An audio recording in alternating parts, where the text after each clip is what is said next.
Carrying on with that same idea, we are going to continue to look at what the p-value is and to test these claims. According from the CDC, about 21.5% of all high school seniors have smoked marijuana. This data was from 2002. A sociologist suspects that the rate among African American high school seniors is lower. So we're talking about a proportion equal to 0.215 and being lower than. So our null hypothesis is going to be that the proportion is equal to 0.215. Remember, when it's a percent, we use a p. And the alternative is going to be lower than 0.215. That's what we're claiming. So they ran a sample of 375 seniors and found that 16.5% had used marijuana. So remember, writing this in terms of a conditional probability, the probability is rejecting the null given that the null was true. Let's write that in context. That is the probability of saying that the percentage is less than 21.5% when in fact it was not.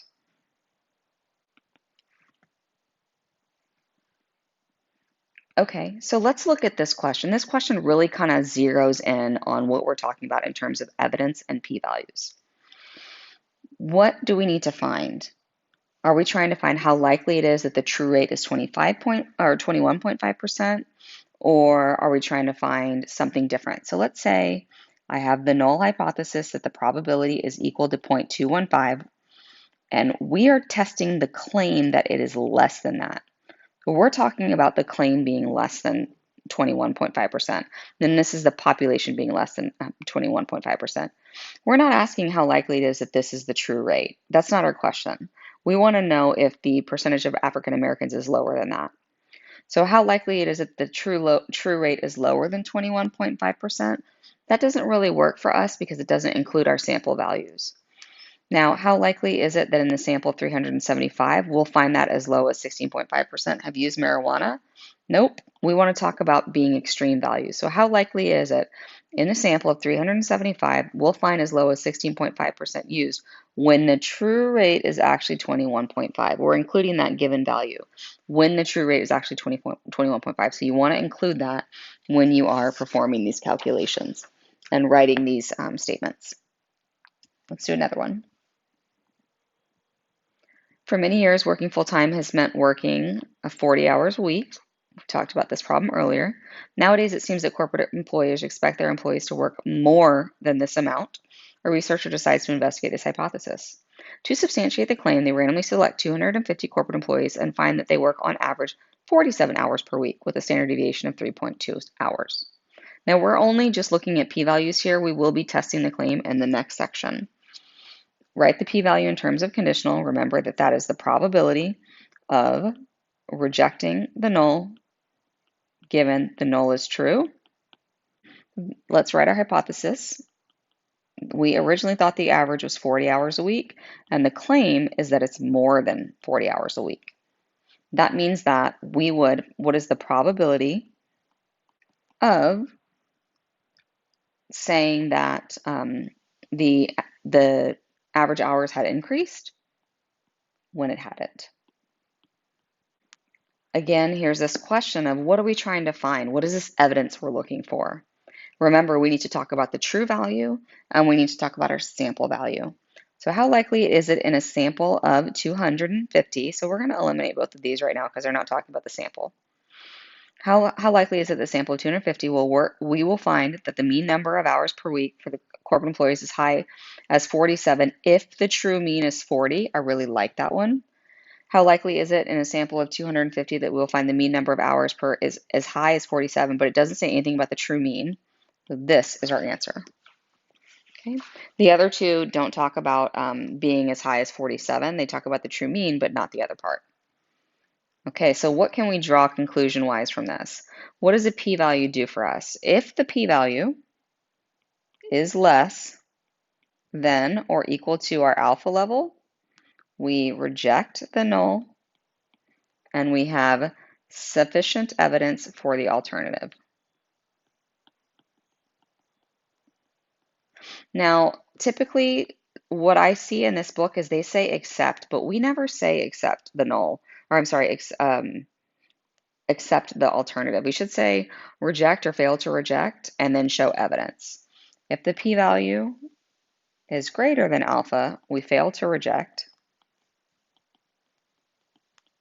There is insufficient evidence. Okay? We typically always make our conclusion in terms of the null, and then we state whether we have sufficient evidence or insufficient evidence. And we'll talk more about what alpha is in this next question. The following two hypotheses are tested. The proportion of US adults who support gay marriage is roughly 50%, or it's above 50%. That's in words. That's saying this.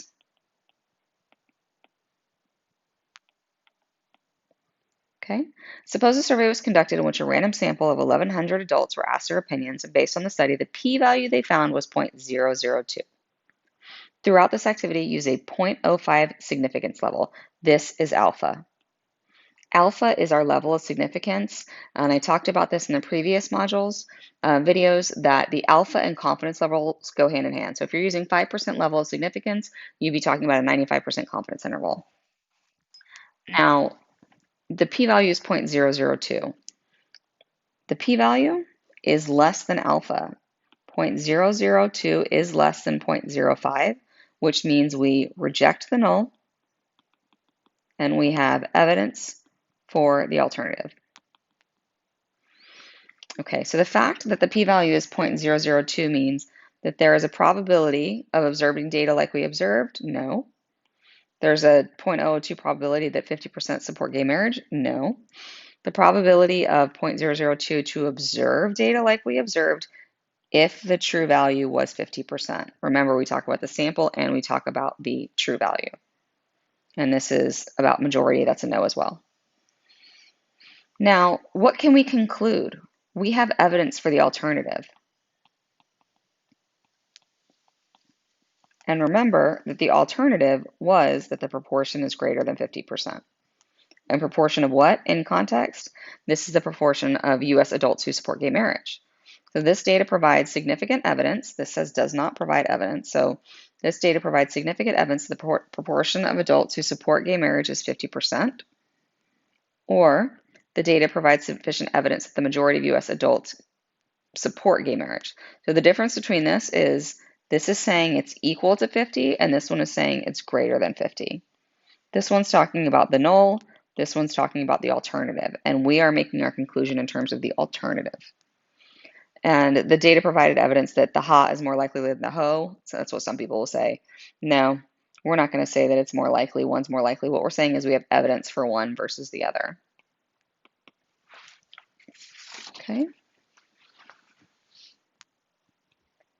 Since the p-value is not given, but rather the following conclusion was advertised, the survey does not provide enough evidence.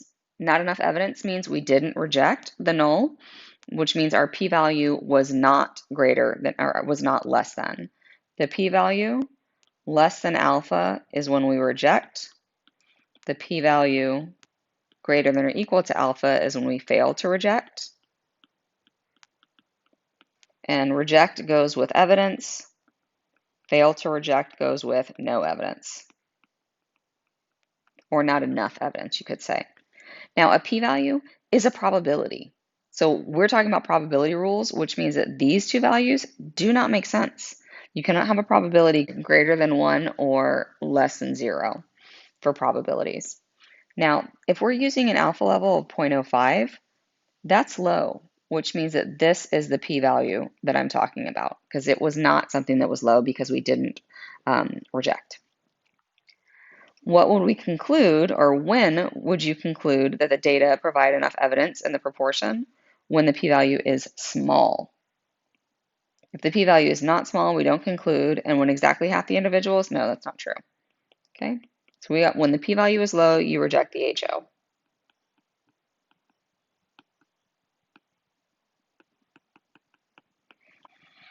All right, more on the p-value. The null hypothesis claims that the proportion of college students who work full-time is 0.45, and the alternative is greater than that. Which gives the most convincing evidence against the null hypothesis? Well, you want to be the furthest away from this. So you want the proportion that is the furthest away from 0.45. 700 out of 1,000 is going to be 0.7. 300 out of 1,000 is going to be 0.3. And 500 out of 1,000 is going to be 0.5. Now, which one is the strongest away from being greater than 0.45? This one. There's a difference of 0.25, whereas for 3 it's 0.15, and for 0.5 there's a difference of 0.05. So this one has the furthest distance away from 0.45. That's also going to go with the smallest p-value. The smallest p-value has is the furthest away from the data in terms of with the 700. So the 700 is going to have the smallest p-value in addition to being the most convincing evidence. Lastly, did I get this? In the hypothesis test, we chose a 5% level of significance. Which p-value is statistically significant? Okay, well, alpha equals 0.05. And remember, you want a p-value that is less than or equal to 0.05. 0.06 is greater than 0.05. 0.08 is greater than 0.05. 0.04 is. Here is an error chart. Rejecting the null when the null is true is our type 1 error, but rejecting the null when the null is false is the correct decision. And failing to reject when the null is true is the correct decision. So you'll see that here and here. A type 1 error, we use the letter alpha to represent, and a type 2 error is beta. We use those to represent.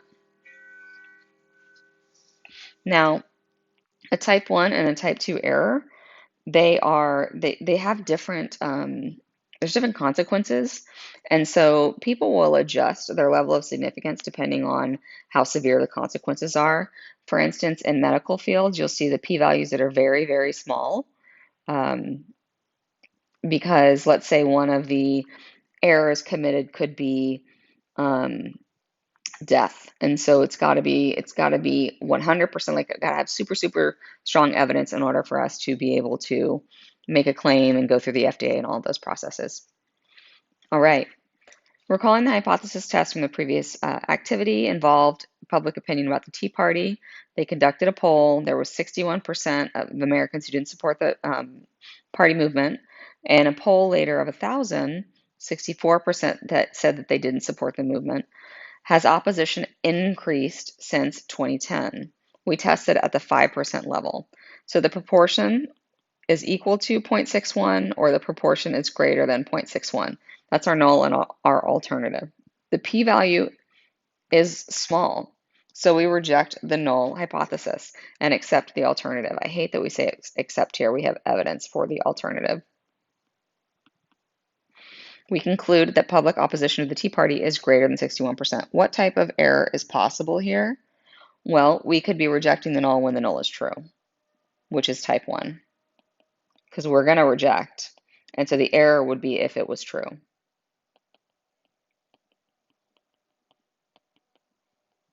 If we were failing to reject, then the other type of error that would be true is type 2. And that's it for this module.